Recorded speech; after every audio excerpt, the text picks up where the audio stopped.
Power socket అండి, with earthing face ఇవన్నీ పక్కన కాలువలు యాసిడ్ వాటర్ అలాంటివి ఉంటాయి కాబట్టి అలాంటి ఏరియాలలో ఫ్రిడ్జెస్ తొందర ఆ కాపర్ అనేది యాసిడ్ అనేది తొందర లాక్కొని తొందర ప్రాబ్లం రావడం జరుగుతుంది. గ్యాస్ అనేది లీక్ అవ్వడం కానీ కంప్రెసర్ తొందర పోవడం ఛాన్సెస్ ఉంటాయి అలాంటి ఏరియాలలో. మనకు ఫ్రిడ్జ్లో ఎర్తింగ్ కంపల్సరీ. ఒకవేళ ఎర్తింగ్ లేనట్లయితే స్టార్టింగ్ కొత్త ఫ్రిడ్జ్ కాబట్టి ఏం కొట్టట్లేదు కదా అనేసి వదిలేస్తారు. అలా కాకుండా కంపల్సరీ చేయించుకోవాలి ఎర్తింగ్.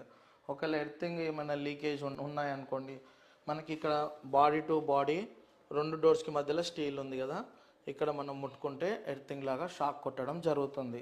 ప్లస్ కింద బాడీ అనేది ఫ్రంట్ వచ్చేసి లెగ్స్ ఉంటాయి, వెనకలు వచ్చేసి లెగ్స్ కాకుండా స్టీల్ బాడీ ఉంటుంది కాబట్టి అక్కడ కూడా ఎర్తింగ్ కొడుతుంది. ప్లస్ బ్యాక్ సైడ్ కూడా టోటల్ స్టీల్ బాడీ ఉంటుంది కాబట్టి అక్కడ కూడా మనకు ఎర్తింగ్ కొట్టే అవకాశాలు ఉన్నాయి. నెక్స్ట్ టెంపరేచర్ వచ్చేసి దీంట్లో 1 to 6 వరకు ఉంటుంది. రెయినీ వింటర్ సీజన్ 2 or 3 సరిపోతుంది. నార్మల్గా సమ్మర్లో వచ్చేసి ఆప్టిమల్ ఇంకా ఎక్కువ అంటే 5-6 పెట్టుకోవచ్చు.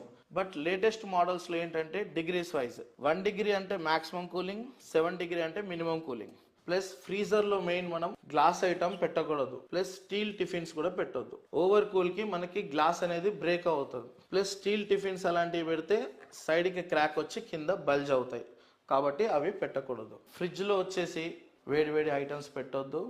మనకి మ్యాట్స్ కానీ న్యూస్ పేపర్స్ కానీ క్లాత్స్ అలాంటివి ఏమి ర్యాక్స్ పైన వేయకూడదు. వేయడం వల్ల మనకు డిసడ్వాంటేజ్ అంటే ఫస్ట్ కూలింగ్ తక్కువ పెట్టుకోవాల్సింది ఎక్కువ టెంపరేచర్ పెట్టుకోవాల్సి వస్తుంది.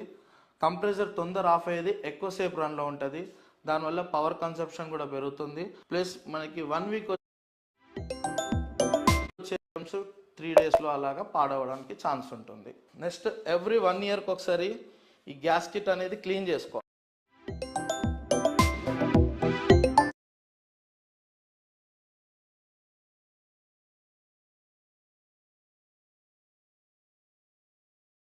నెక్స్ట్ ఎవ్రీ 1 yearకి ఒకసారి ఈ గ్యాస్ కిట్ అనేది క్లీన్ చేసుకోవాలి.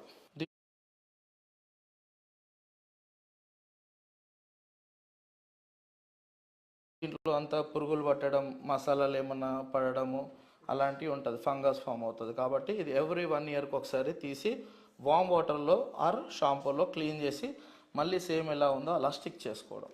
ఎప్పుడైనా మనం బయటికి వెళ్ళినప్పుడు వెకేషన్ మోడ్ అని మనకి ఆప్షన్ ఉంటుంది.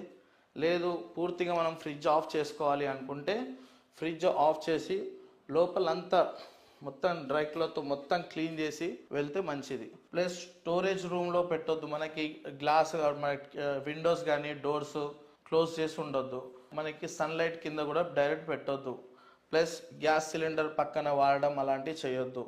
కింద వెట్ లేకుండా తడి లేకుండా చూసుకోవాలి, ఎర్తింగ్ ప్రాబ్లం కూడా వస్తుంది అలాగా. మెయిన్ ఫ్రిడ్జ్కి వచ్చేసి back side 4 inches to 5 inches gap వదలాలి. సైడ్స్ కూడా మోర్ దెన్ 5 inches ఉంటే బెటర్. మనకి మెయింటెనెన్స్ ఏంటంటే ఎవ్రీ 1 yearకి ఒకసారి సర్వీస్ ఇంజనీర్ వేసి క్లీన్ చేయించుకోవాలి ఇది. ప్లస్ ఇంట్లో ఏమైనా డాగ్స్ ఉంటాయి అనుకోండి, దాని హెయిర్స్ వచ్చేసి మొత్తం వచ్చేసి దీనికి అంటుకుపోతాయి, దానివల్ల మనకు కూలింగ్ తక్కువ అవుతుంది. నెక్స్ట్ సైడ్స్కి వచ్చేసి దీనిపైన ఫ్రిడ్జ్ పైన కవర్స్ లాంటివి వేస్తారు, కవర్ చేస్తారు ఫుల్గా. అలా కవర్ చేయొద్దు మనకి, ఎందుకంటే సైడ్స్కి హీట్ వస్తుంది కాబట్టి అలాంటివి ఏం పెట్టొద్దు. ఫ్రిడ్జ్ పవర్ కార్డ్ వచ్చేసి డైరెక్ట్ ఇంట్లో ఉన్న పవర్ సాకెట్కి పెట్టాలి, అంతేగాని ఎక్స్టెన్షన్ బాక్స్ యూస్ చేయొద్దు. ఎందుకంటే అది ఆర్డినరీ వైర్స్ లోపల అల్యూమినియం టైప్ ఉంటుంది. మన ఇంట్లో వైరింగ్ వచ్చేసి కాపర్ వైరింగ్ 320, 720 వైరింగ్ ఉంటుంది, విత్ ఎర్త్ వైర్ ఉంటుంది, ప్రాపర్ ఉంటుంది కాబట్టి మనం ఇంట్లో ఉన్న బోర్డ్కే పెట్టాలి. నెక్స్ట్ దీని కింద చాలామంది స్టాండ్స్ ఆన్లైన్లో బుక్ చేసుకొని మరి పెడుతున్నారు. వీల్స్ స్టాండ్స్ అసలు యూస్ చేయొద్దు. మనకు ఫ్రిడ్జ్ అనేది మూమెంట్ అనేది ఉండొద్దు, ఒకటే దగ్గర స్టెబుల్ ఉంటుంది. పెట్టుకుంటే కింద వితౌట్ స్టాండ్ యూస్ చేస్తే బెటర్. లేదు అంటే normal plastic stand, fixed fridge stands ఉంటాయి, అలాంటివి పెట్టుకోవడం. ఎవ్రీ 1 yearకి ఒకసారి బిఫోర్ సమ్మర్ మనం సర్వీస్ టెక్నీషియన్ని పిలుచుకొని టోటల్ ఫ్రిడ్జ్ ఒకసారి సర్వీస్ చేసుకుంటే better. Shri Bhramara township private